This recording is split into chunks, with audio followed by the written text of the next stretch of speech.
Welcome, everybody, to another episode of Pacers Daily. I am your host, Hery Acosta. Game 4 didn't exactly turn out the way the Pacers wanted it to. Very good all around game from quarters 1 to 3.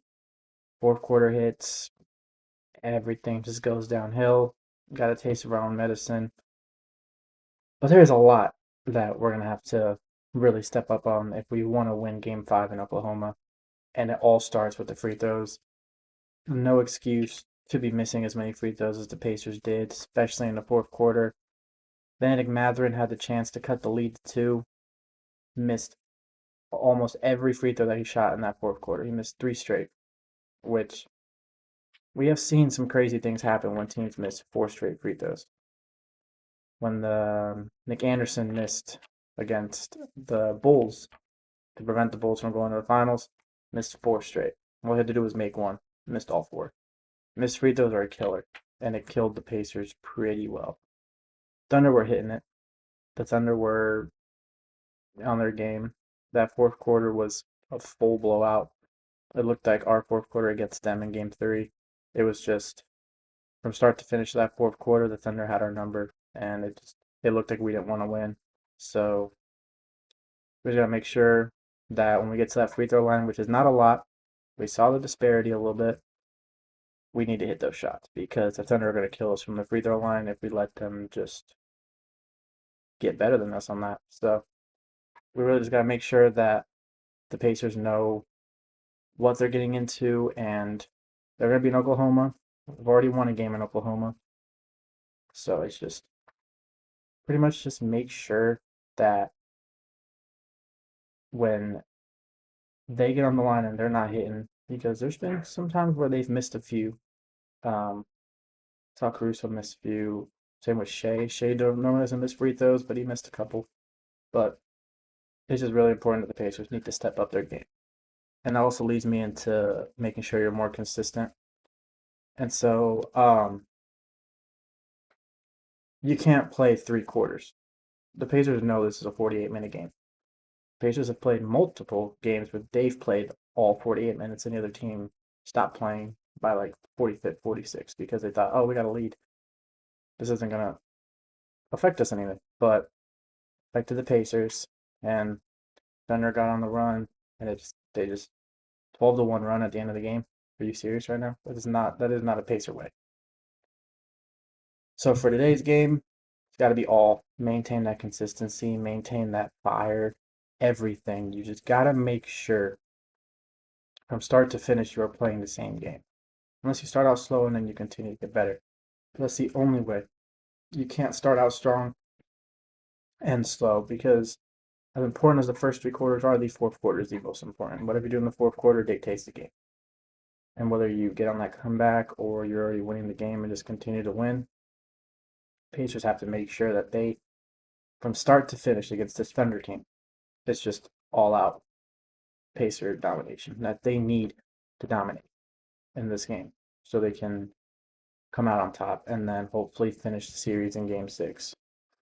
But they can't do that if they're doing the things that other teams have done against us, like the Knicks, the Cavs, the Bucks, who would go 3.5 quarters dominating, and then the Pacers would just bring it home.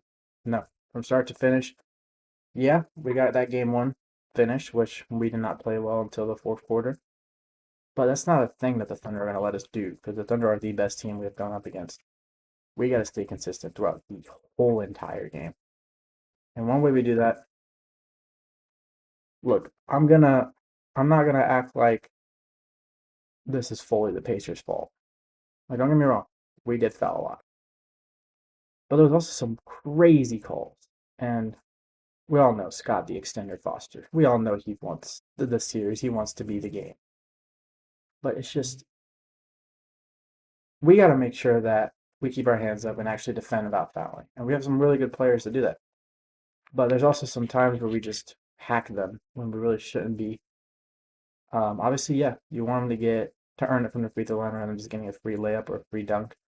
But there's some plays where we just foul them anyway, even though they're already up for the dunk and they're gonna make it. So just make sure to bring those down a little bit. Also, the call's got to go both ways because it's embarrassing how bad some of these calls were. There was a play in the fourth quarter where it was Neesmith against Shea. Shea literally pushes Neesmith completely off balance and then travels and hits a shot. So you missed an offensive foul and a travel in the same play. Like, I'm not the kind of person, I don't want to blame the officials because their job is to dictate the game in their own way. But it's got to be a lot more consistent because there's plays that the same play would happen on both sides. Thunder would get on the free throw line and we wouldn't. So it's just that needs to change. But it also comes back to the fact that the Pacers are a team that fouls a lot. We do like to aggressively defend in the paint, but it needs to be a lot less because the Thunder will kill us from the free throw line. They are a very good free throw shooting team, bunch of 80 and 90% shooters. So that's gonna be important to make sure that we can just make sure that doesn't happen. Also, we just gotta play to our speed. The Thunder need to adjust to our game. We don't have to adjust to theirs. We have won every series because of the way we have played through our tempo. Our fast paced, less than 20 second, less than 18 seconds.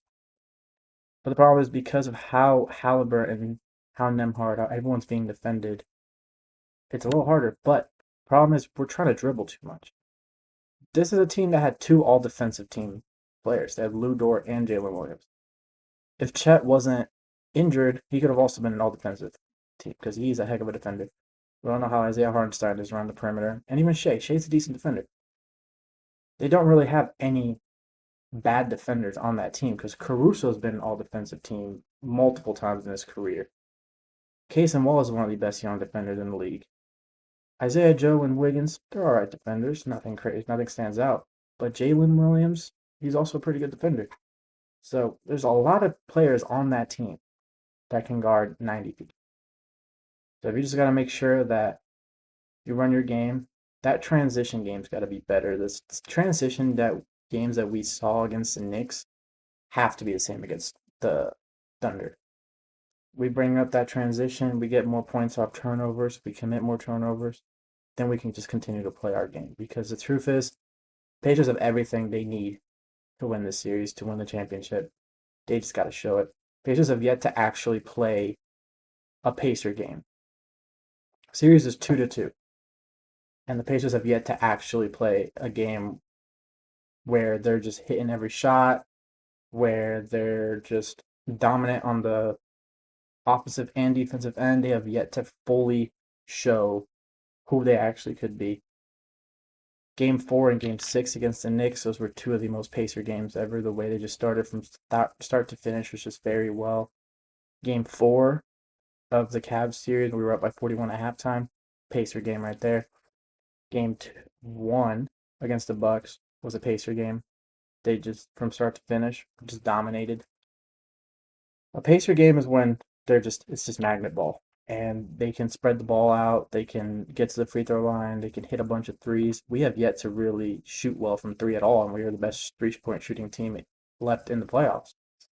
But all we really need is we need to win. Today is a must win, as more of a must win than last game. We're in Oklahoma. Stakes are high. We win this. We got to close it out in Indy. But as always, I am Hery Acosta. This is Pacers Daily. Boom, baby, and go Pacers.